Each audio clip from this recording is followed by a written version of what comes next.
Olá, tudo bem? Eu espero que sim.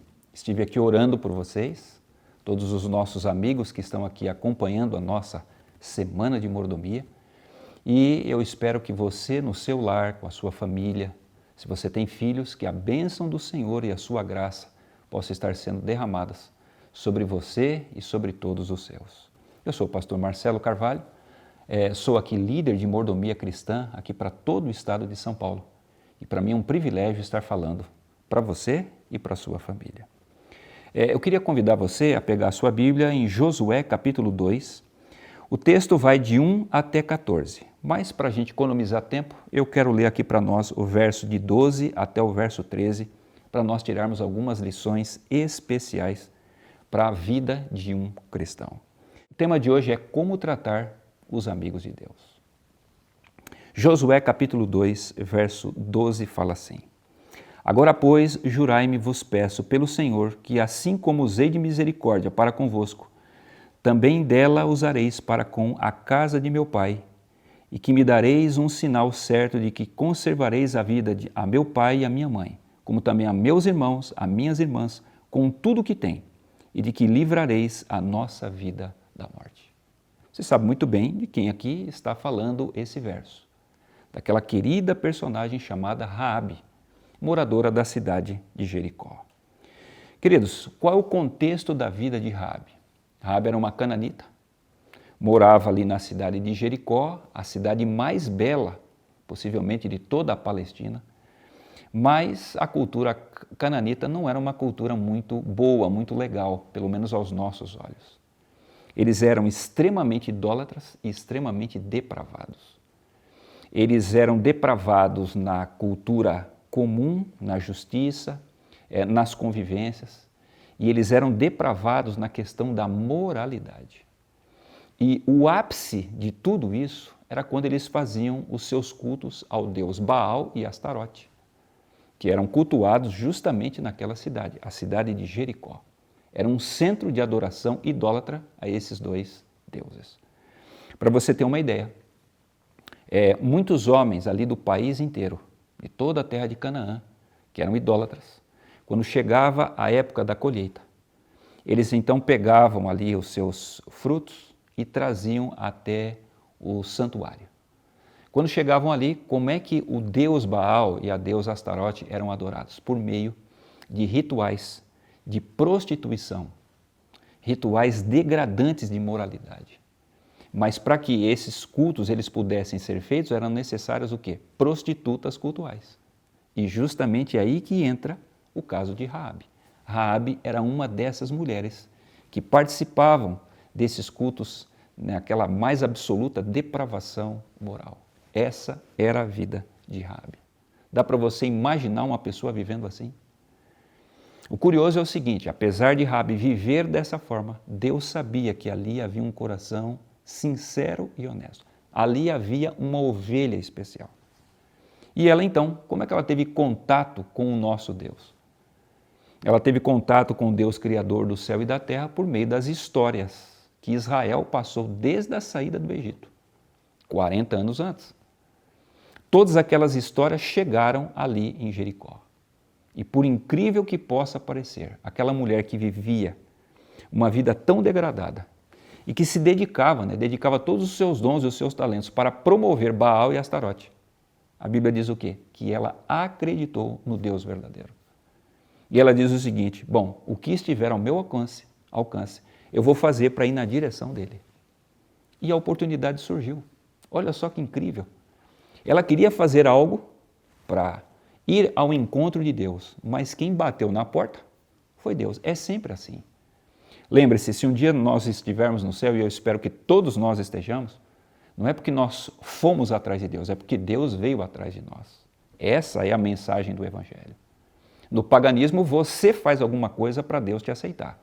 No cristianismo, é Deus quem faz alguma coisa para você ser aceito, para você ser transformado. Só que Deus nos procura de várias maneiras, mas é curioso a forma como Deus bateu a porta da casa dela, por meio dos seus servos. Josué enviou os 2 espias, e os 2 espias, fugindo ali da desconfiança dos soldados, justamente foi parar na casa de quem? De Raabe. Ela os recebeu, os protegeu e ainda indicou para eles, olha, para vocês não morrerem, vão por esse caminho, que assim o Senhor os guardará. Irmãos, aqui existe uma lição preciosa. Quando você recebe algumas pessoas na sua casa, sua vida nunca mais vai ser a mesma. Quantos de nós aqui que vivíamos aí no mundo, um dia recebemos um servo do Senhor lá em casa que nos deu um estudo bíblico, a nossa vida mudou. Mudou a nossa vida, a vida da nossa família, os nossos filhos foram transformados por isso. E quando a gente olha para trás, diz assim, ainda bem que naquele dia eu abri a porta da minha casa para o servo de Deus trazer a salvação, a pregação do Evangelho. Mas, irmãos, tem um detalhe mais profundo ainda. Ela protegeu os servos do Senhor, aqueles a quem Deus honrou. Aqueles a quem Deus, aqueles que representavam o Deus do céu e da terra. Só que quando ela fez isso, correndo perigo de vida, ela disse o seguinte, queridos, eu tenho certeza que o Deus de vocês é o Deus verdadeiro. Eu tenho certeza das ações que Deus fez, mostram que Ele vai salvar Israel de nós aqui.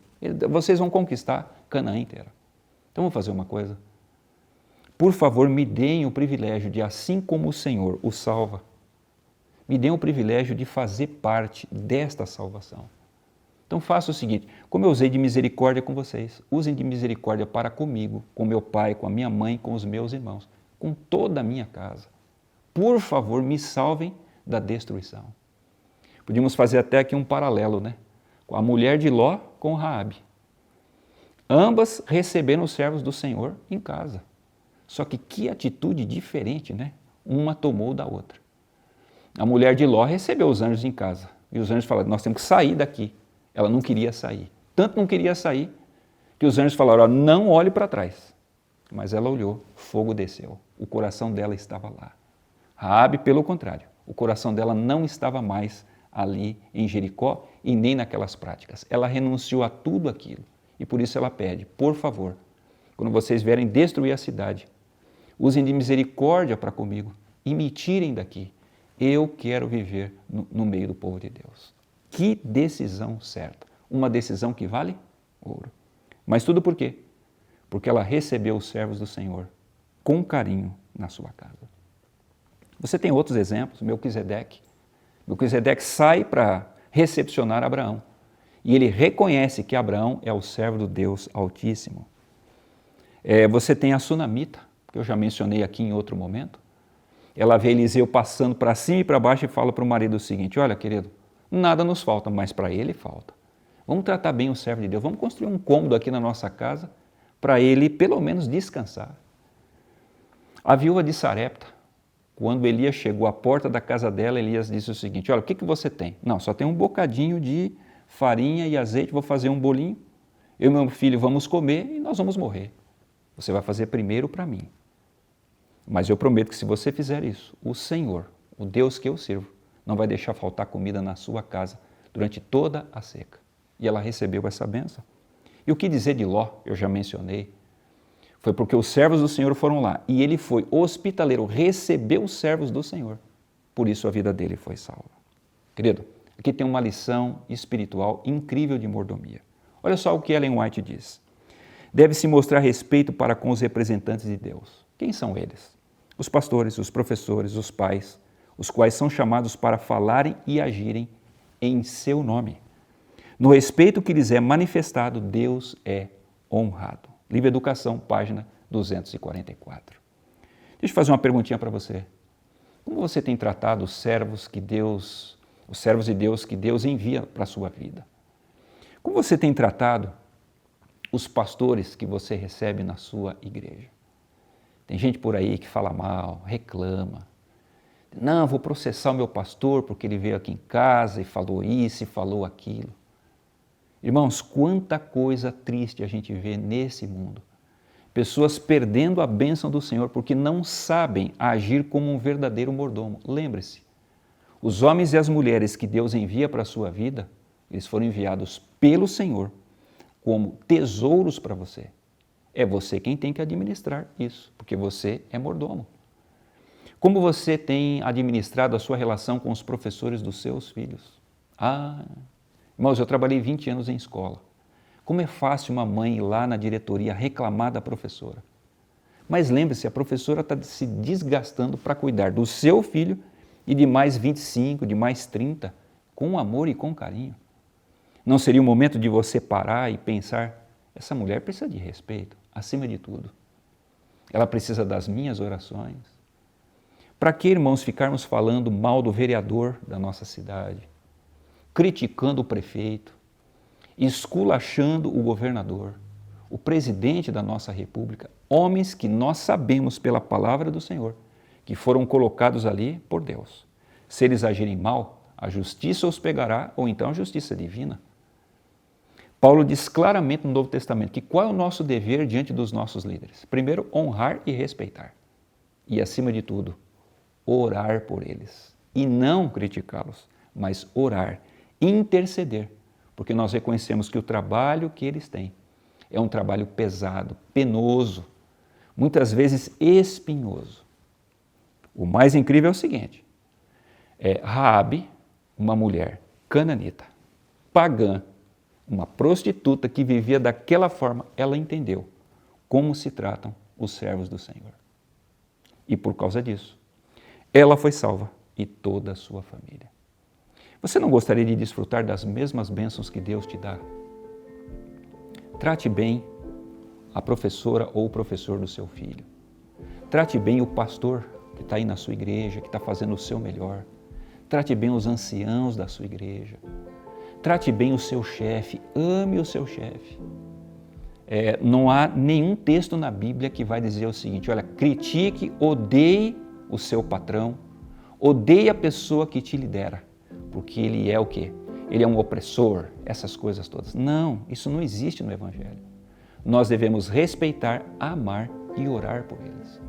E finalmente receber as bênçãos que Deus vai nos enviar por meio deles, porque é sempre através de nós que Deus derrama bênçãos ao mundo.